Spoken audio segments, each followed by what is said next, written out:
চটপট কেটে দাও।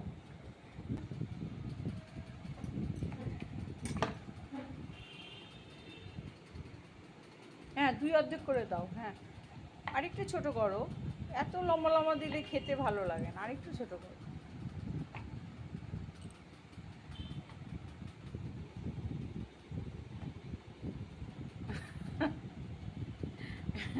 পাগলের মতো থাকে, দাড়ি টাড়ি কিছু কাটে না। আচ্ছা, আলু কাটবে এবার। নমস্কার বন্ধুরা, চন্দনানগরে স্বাগত। আজকে আমি ঝিঙে পোস্ত করছি। আজকে ঝিঙে পোস্তটা একটা বিশেষ উপকরণ দিয়ে করছি। যেমন দেখুন, এই আমি চাটুটা ধরিয়ে দিলাম, এখানে আমি পোস্ত দিয়েছি। পোস্তর ভাগটা বেশি, একটু সামান্য জাস্ট গরম করে নিচ্ছি পোস্ত। এটা হলো গোটা জিরে। হ্যাঁ, গোটা জিরে। এটা সর্ষে কালো আর সাদা মিলিয়ে, আর কয়েকটা কাঁচা বাদাম। এটা আমি চাটুতে আগে বেশ করে একটু গরম করে নেব। হ্যাঁ, তারপর মিক্সিতে পেস্ট করব।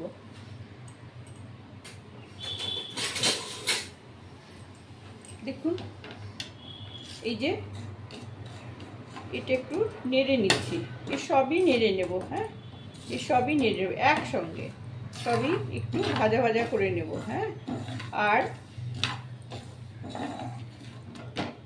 এর সঙ্গে দেব আমার সবজি বুঝে, মানে যা লবণ লাগবে তার হাফ দেব। হ্যাঁ, আচ্ছা, একটু হাফ চামচ লবণ দিয়ে দিলাম। আর তার সঙ্গে দেব কয়েকটা কাঁচা লঙ্কা।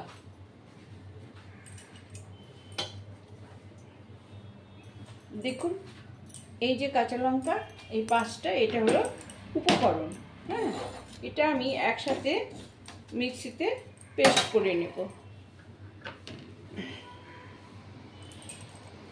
একটু জাস্ট গরম হবে, এর মধ্যে আমি আস্তে আস্তে সব এর মধ্যে পেস্ট করে নেব। হ্যাঁ, প্রথমে আমি শুকনোটা পেস্ট করব, তারপর জল দিয়ে বাদবাকিটা পেস্ট করব। হ্যাঁ, এটা হয়ে গেছে।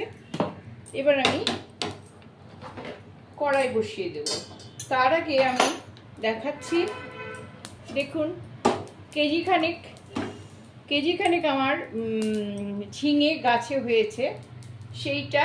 এবং আমি আলু আমার হাজব্যান্ড কেটে দেয়নি, আমি নিজেই কেটে নিয়েছি। কেটে ধুয়ে রেখেছি 4টে আলু। ব্যাস, এবার আমি কড়াই বসিয়ে দিলাম। দেখতে পাচ্ছেন কড়াই।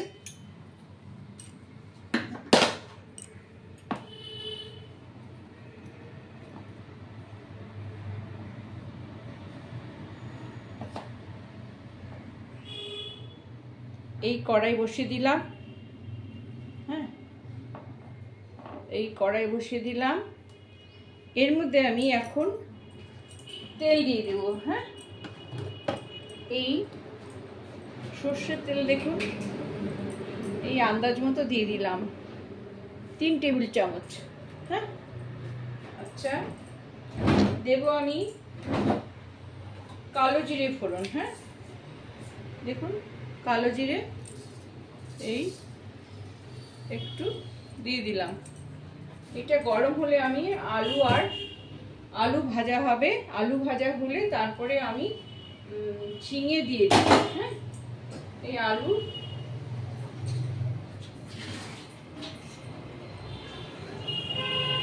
দেখবেন, আমি কড়াই গরম হলে একটু সামান্য হলুদ ও একটু সামান্য লবণ দিয়ে, দেখুন, লবণ আর হলুদ দিয়ে এই যে আলুটা দেখছেন, আলুটা আমি ছেড়ে দিলাম। হ্যাঁ,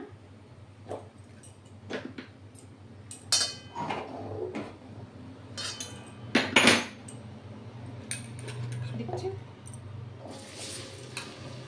আলু ছেড়ে দিলাম। আলু একদম লাল করে ভাজা হবে, তবেই আমি ঝিঙে দেবো। হ্যাঁ, এটা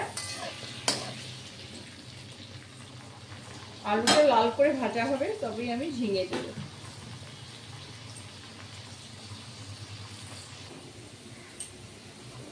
দেখছেন আলুটা লাল হয়ে এসছে বন্ধুরা।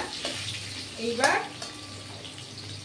আলুটা একদম ভাজা ভাজা লাল হয়ে এসছে, দেখেছেন তো? হ্যাঁ, আলুটা এরকম লাল করে ভেজে নিতে হবে। হ্যাঁ, তারপরে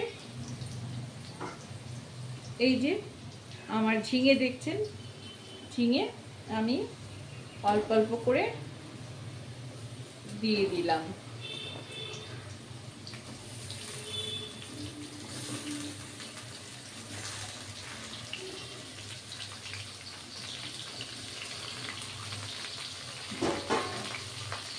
এইবার সমস্ত ঝিঙেটাকে আঁচাতে হবে। আমি তো মশলার মধ্যে নুন দিয়েছিলাম, আমি আরেকটু লবণ দেব।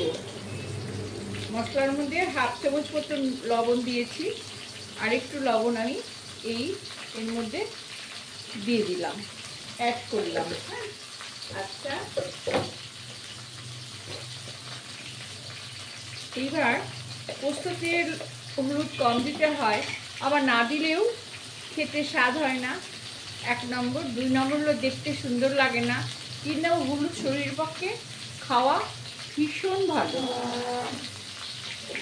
আমাদের যখন ছোটবেলায় শরীর খারাপ হতো, পেটের ট্রাবলে যখন আমরা ভুগতাম, তখন আমার মা লবণ, হলুদ আর কাঁচা সর্ষের তেল দিয়ে 1 ডলা ভাত খাইয়ে দিত। হ্যাঁ, সেই থেকে আমরা জানি যে হলুদ ভীষণ শরীরের পক্ষে ভালো।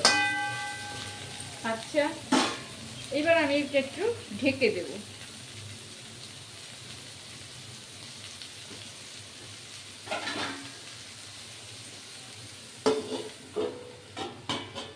এই ভাপে 2 মিনিট হতে দেব। আর আমি এই যে মশলাটা করেছি, এই মশলাটা আমি পুরো দিয়ে দেব। আচ্ছা,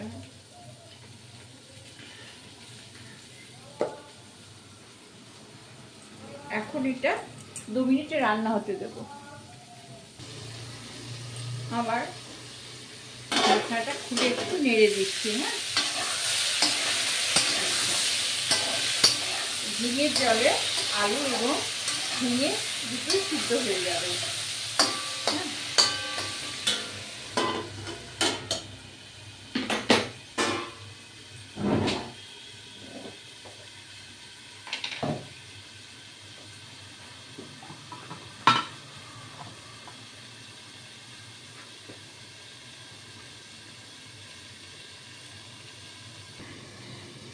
এইবার আমি খুলে দেখব যে কতটা জল বেরিয়ে আছে। দেখছেন কতটা জল বেরিয়েছে ঝিঙেগুলোতে। আর আলু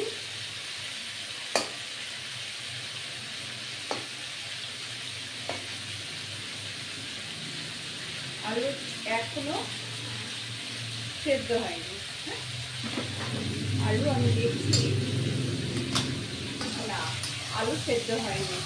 তাহলে কি করতে হবে, আমাকে একটু সামান্য জল দিতে হবে। হ্যাঁ, দেখুন এই জলে আলুগুলো যাতে সুসিদ্ধ হয় তার জন্য, কারণ এখনকার জ্যোতি আলু তো সেদ্ধ হতে চায় না, তো চন্দ্রমুখী হলে সেদ্ধ হয়ে যেত, সেই জন্য লাল করে ভেজে নিয়েছি যাতে সেদ্ধটা তাড়াতাড়ি হয়।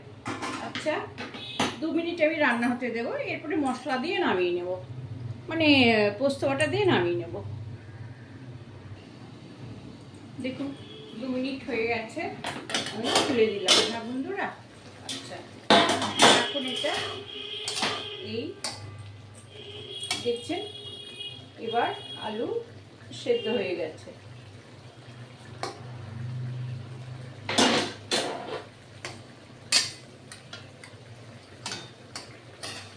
দেখেছেন সেদ্ধ হয়ে গেছে, আলু একদম সেদ্ধ হয়ে গেছে। এইবার আমি দেখুন মশলাটা দিয়ে দেবো। আস্তে আস্তে ঢেলে দিচ্ছি। হ্যাঁ,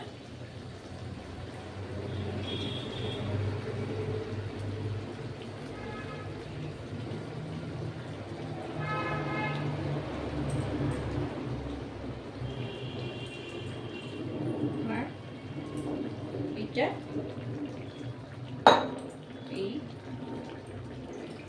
একটু জল দিয়ে পুরো ধুয়ে দিয়ে দিলাম।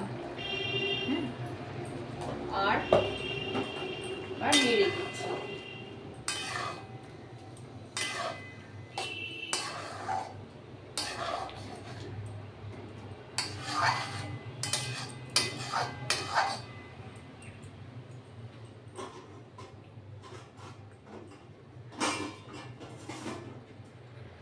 পোস্তটাকে স্বাদ করার জন্য দেখুন এই 1 চামচ চিনি দিয়ে দিলাম।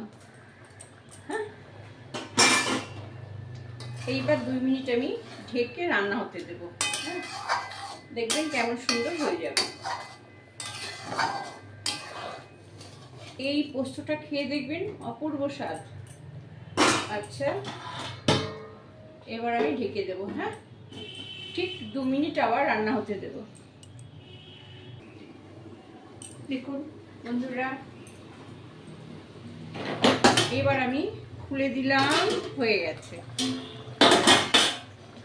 আচ্ছা, দেখুন এটা এই মোটা কড়াইয়ে এটা জমে যাবে, কিন্তু ঝিঙেতে আলু সেদ্ধ হয়ে গেছে, ঝিঙে সেদ্ধ হয়ে গেছে। তাহলে কি হবে, একটু জল আছে।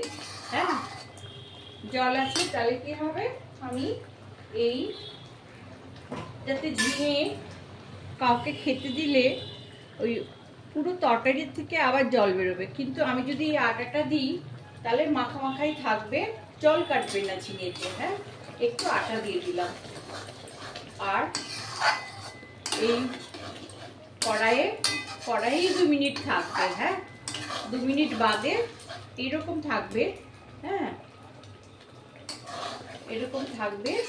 2 মিনিট বাদে আপনারা এটা পাত্রে ঢেলে নেবেন। হ্যাঁ,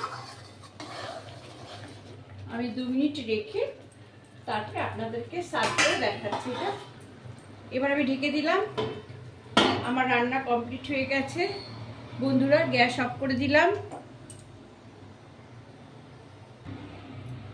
দেখুন বন্ধুরা, এবার আমি কড়াই থেকে ঢেলে সার্ভ করছি।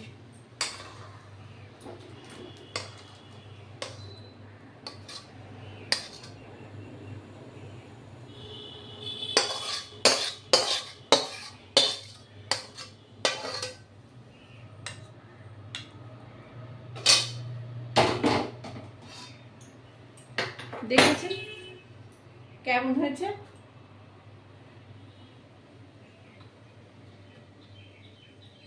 ভালো হয়েছে তো?